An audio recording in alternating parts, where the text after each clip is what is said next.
So Adidas has quite a few pairs of running sneakers, especially with that Adidas Boost technology. Obviously, we have the flagship runner. 180 is the price point on the Ultra Boost 21.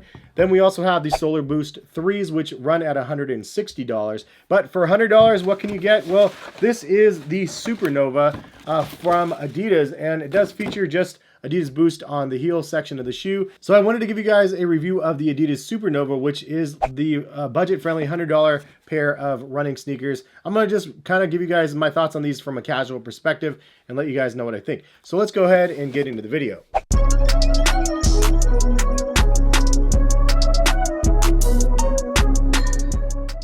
What is going on, guys? Hess here, CollectiveKicks.com. Hopefully you guys are having a good day out there. If you guys haven't used my website yet, go ahead and check it out in the description. I basically just post a bunch of sneaker deals that I find for you guys and put them up there on my website. If you guys are interested in buying a pair of these, or actually the other two as well, I'll link all of them in the description. And these came compliments of Adidas. Thank you for sending these over. It was one of those shoes that I was curious about because it is kind of a knockdown version of an Adidas Boost pair of sneakers. That is pretty budget friendly, and I wanted to see what you got with that $100 price point. Obviously, the flagship at $180.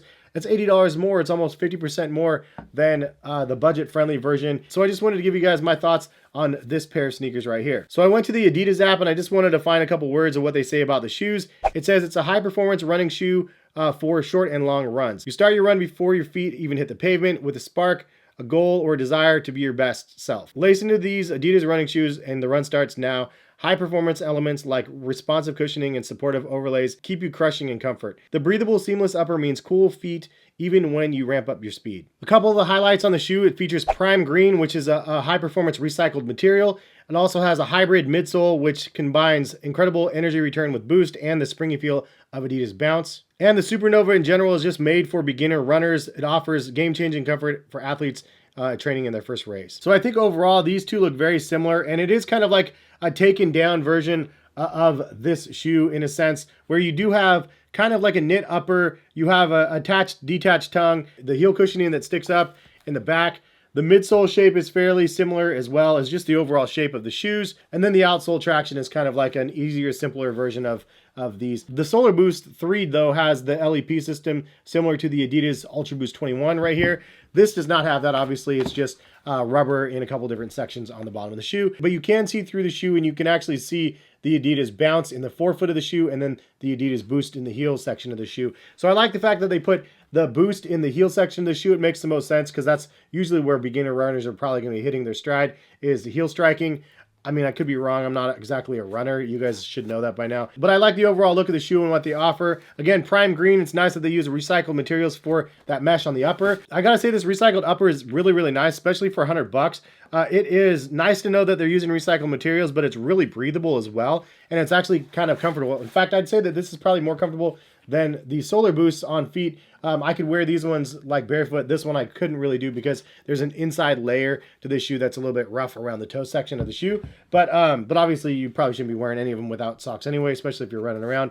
Any which way, this was one that you could wear casually. I think the fact that it's really breathable is nice, and the overall comfort of the shoe is actually really good as well. The Adidas Bounce technology has been around for a little while as well, and it is really nice. It's definitely firm. It's a lot firmer than Adidas Boost, but sometimes people like that responsive feel and that firmer feel underfoot. And if you think that Adidas Boost is a little bit too squishy, then this might be a really good option for you to give a try. So as I mentioned, it is like a one-piece seamless upper, and you can see it's brought together in the back of the shoe. I like that they actually added some extra embroidery around the toe box of the shoe, and then you can see there's little sections that actually have like wider knit mesh, so it's like more breathable in those little sections where it's kind of black underneath.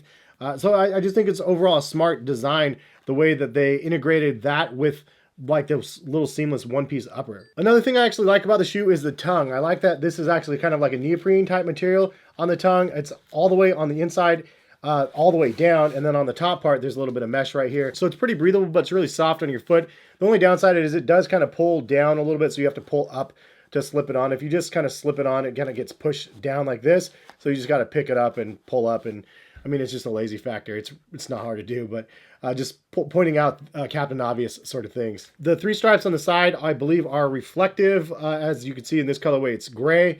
And then just regular kind of laces that are integrated through the upper of the shoe as well. Just another smart savings part where there's an extra reinforcement around the eyelets of the shoe. And there is some heel support back here as well. You can't really see it, but it is pretty firm, and it definitely doesn't feel like you're going to topple your ankles. The support on this is actually really good, similar to the Solar Boost 3. I would actually say that the Solar Boost 3 and the Supernovas are pretty close on feet. They feel really similar, just their overall structure and feel. I actually like parts of the upper on the Supernova better than the Solar Boost, and it's just a $60 difference in price. But overall, I think that the Solar Boost 3 is a superior shoe. From a runner's perspective, though, leave a comment in the comment section. I'm assuming the Solar Boost is a better running shoe all around because of that LEP system and the Boost midsole. But if you guys have a comment and you guys want to lend it in the comment section, feel free to do so. I think this is a great shoe for $100. It's a nice entry-level shoe. If you can't afford some of the more expensive ones, this is a really nice option for you. And it's not like you're losing out on a lot. There's a lot of technology involved with it as well. The fact that it has a prime green recycled mesh upper with Boost and bounce in the midsole. They weigh about 11 ounces or so pretty much on par with the Solar Boost as well. I think for $100, it's not a bad option at all, and definitely one that I think your feet will be happy. If you're looking for a more lightweight option of a kind of entry-level shoe, my recommendation is the SL20. It's a really nice shoe, very lightweight, and has light strike cushioning in the midsole instead of Boost and bounce, so it is lighter, obviously, because of the name.